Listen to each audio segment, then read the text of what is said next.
Golden Bells တနင်္လာနေ့ဇူလိုင်လ29ရက်2026နေ့စဉ်ဖတ်ရှုရန်ကျမ်းရှင်ယောဟန်ခရစ်ဝင်ခန်းကြီး30အခန်းငယ်1မှ21ဒီကနေ့ဆင်ခြင်တွေးတောဖို့အဓိကကျမ်းပိုက်ကတော့ကာလမကြာမြင့်မီဖြစ်ရမည်အမှုရာများကိုမိမိအစေခံကျွန်တို့အားပြစေခြင်းကဖျားသခင်သည်ယေရှုခရစ်အားပေးတော်မူသောဗျာဒိတ်တော်ဗျာဒိတ်ကျမ်းအခန်းကြီး1အခန်းငယ်1ဖျားသခင်၏ကျေးဇူးတော်ကိုချီးမွမ်းပါတယ်ဒီနေ့နှုတ်ကပတ်တော်အားဖြင့်အတူတကွဆင်ခြင်ပြီးခွန်အားယူဖို့အစနှင့်အဆုံးကိုတည်တော်မူသောဖျားသခင်ကိုယုံကြည်ခြင်းအကြောင်းဝေငှခြင်းပါတယ်။ပတ်မှုကျွန်း Patmos Island မှာပြည်နှင်တန်ခံနေရတဲ့တမန်တော်ယောဟန်ဟာယေရှုခရစ်တော်ရဲ့ဗျာဒိတ်တော်ကိုခံရခဲ့ပါတယ်။ဒီဖွင့်ပြခြင်းကိုတမန်တော်ပေါလုကခရစ်တော်ထင်ရှားပေါ်ထွန်းခြင်းအဖြစ်ဖော်ပြခဲ့ပြီးတမန်တော်ပေတရုကလည်းကိုတော်ဤဖုန်းတော်ထင်ရှားပေါ်ထွန်းခြင်းအဖြစ်ဖော်ပြခဲ့ပါတယ်။ဒီဗျာဒိတ်တော်ထဲမှာသခင်ယေရှုဟာအစနှင့်အဆုံးဖြစ်တော်မူသောအာလဖနှင့်ဩမေဂါဖြစ်တော်မူကြောင်းဖော်ပြထားပါတယ်။ဗျာဒိတ်ကျမ်းအခန်းကြီး22အခန်းငယ်73မှာဒီအကြောင်းကိုတွေ့ရပါတယ်။နိုင်ငံနဲ့လူမျိုးတွေတိုးတက်ထွန်းကားလာခြင်းဖြစ်စေကြာဆုံးခြင်းဖြစ်စေ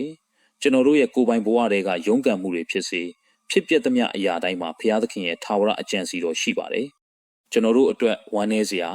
နားမလည်နိုင်စရာဖြစ်နေတဲ့အရာတွေကိုတောင်ဘုရားသခင်ဟာအတိတ်ပဲရှိတဲ့ပုံရိပ်တစ်ခုအဖြစ်ဆက်ပေးတော်မူနိုင်ပါတယ်။အဲ့ဒီအရာအလုံးရဲ့အတိတ်ပဲအပြည့်စုံကိုတော့ကိုတော်တပါးတည်းသာသိတော်မူပါတယ်။ပန်းထိုးထားတဲ့အထည်တစ်ခုကိုနောက်ဘက်ကနေကြည့်တဲ့အခါချီမြင်တွေရှုပ်ထွေးနေပြီးဘာပုံဖော်ထားမှမသိနိုင်ပါဘူး။ဒါပေမဲ့ရှေ့ဘက်ကနေကြည့်လိုက်တဲ့အခါလှပတဲ့ပုံတစ်ခုကိုမြင်ရပါတယ်။ကျွန်တော်တို့ဘဝမှာလည်းဒီလိုပါပဲ။အခုချိန်မှာဖြစ်ပျက်နေတဲ့အရာတချို့ကိုကျွန်တော်တို့နားမလည်နိုင်ပေမဲ့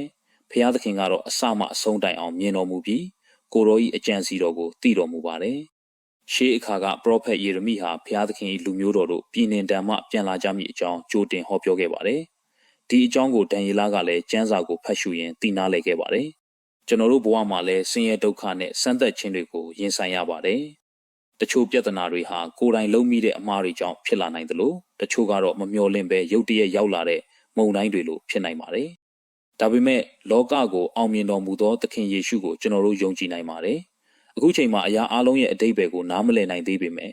အချိန်တန်တဲ့အခါကိုတော်ကကျွန်တော်တို့ကိုနားလည်စေတော်မူမှာဖြစ်ပါတယ်။ချစ်တော်ညီကိုမောင်နှမတို့